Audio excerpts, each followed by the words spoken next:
Hey, this is Michael Janda. I'm here with Diana Briceno, and we're going to talk about how to use Instagram stories.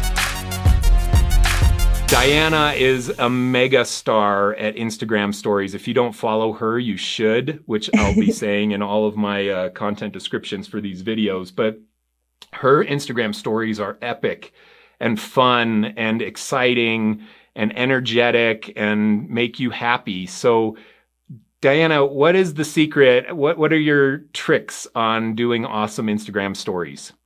And you can talk directly to me because I gotta up my Instagram story game. So while you're talking to people in general, don't be afraid to give me some advice.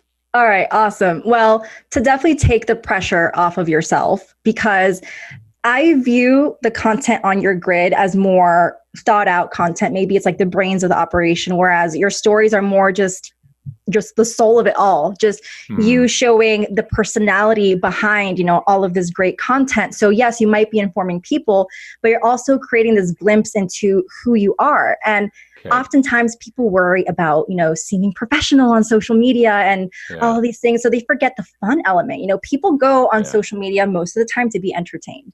And you don't have to be a comedian, really, or you don't have to do anything crazy. Sometimes it's just, opening up about, your life. And you might think it's boring. You might think, well, who's going to care that I was working on this project or that I have this opinion about whatever's new in your industry? People could actually be interested in that, and you won't know until you start trying it. And the other really cool thing about stories is that it takes up so much space on it's the entire screen. It's the entire screen. So it's a major investment of attention in your content. And a little hack to get more engagement on your stories is to talk directly to the person, just singular form, say like, how are you, rather than how are you guys? Because then people feel like you're actually speaking to them. It makes it much more interactive to respond to you. And oh my God, I have so much advice for stories right now. It's good. No, give it. So like valuable. So one of the things I've been doing since day one to just build up engagement on my page is essentially creating these, I call them content pillars, just things that keep people coming back for more. So for you, that could be a little tutorial that you host, say, every Tuesday on your Instagram stories. So people know that, okay, every single week on Tuesday, this person is going to be posting this on their Instagram stories. And you can set a countdown so people can set an alert. And then what you do is you teach them something. And then at the very end, have a poll where you're asking them something, whether it's what they thought about the tutorial, or if you are trying to talk about a service that you offer, maybe you want to ask people if they need some more intensive one-on-one help from you.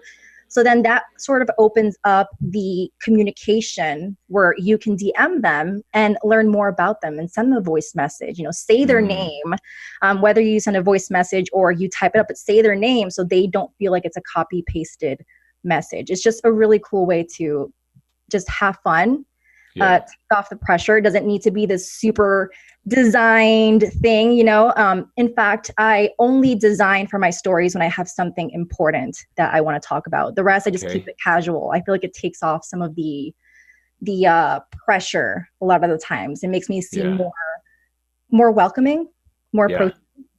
It works for you because they do feel raw and real, and you shoot from your house and you shoot from your back porch and you shoot from your car and you shoot walking down the street, and it's just kind of whenever. And it does come across as like a glimpse into your life. Like what you were posting yesterday, that it wasn't humid and hot, and so you were like outside. And I was like, okay, I know that. I've been to Florida, and it does suck in Florida, the humidity piece. So just that kind of thing makes you real and makes me feel like, hey, we're friends here.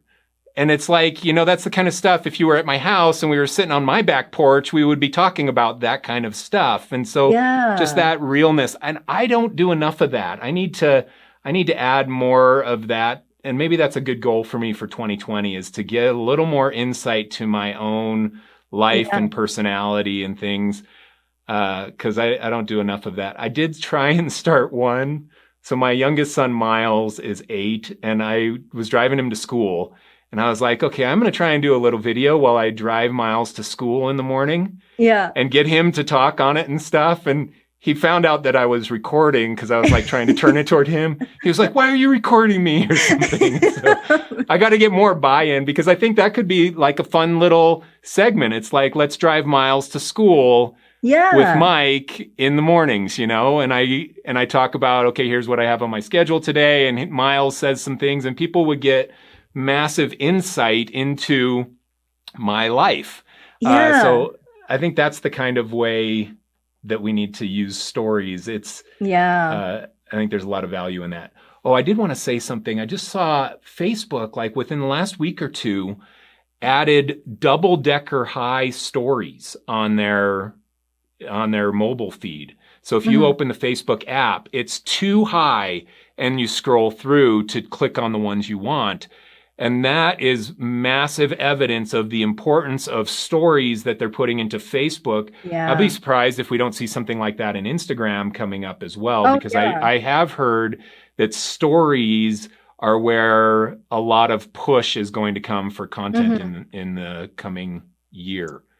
Yeah, so yeah. I mean, I think I get the bulk of my engagement, honestly, from stories, really. I'm just so active on them. And the other thing is that you can kind of think of Instagram as having different neighborhoods within the app. So you have people that are just story consumers and don't really go through people's profiles. You have people that are in it for the lives or for the feed. And you have people that do a little bit of everything. But I definitely have a good chunk of people, honestly, that pretty much I only hear from them because of my stories. They never comment, but my stories, they do open up and, share their thoughts.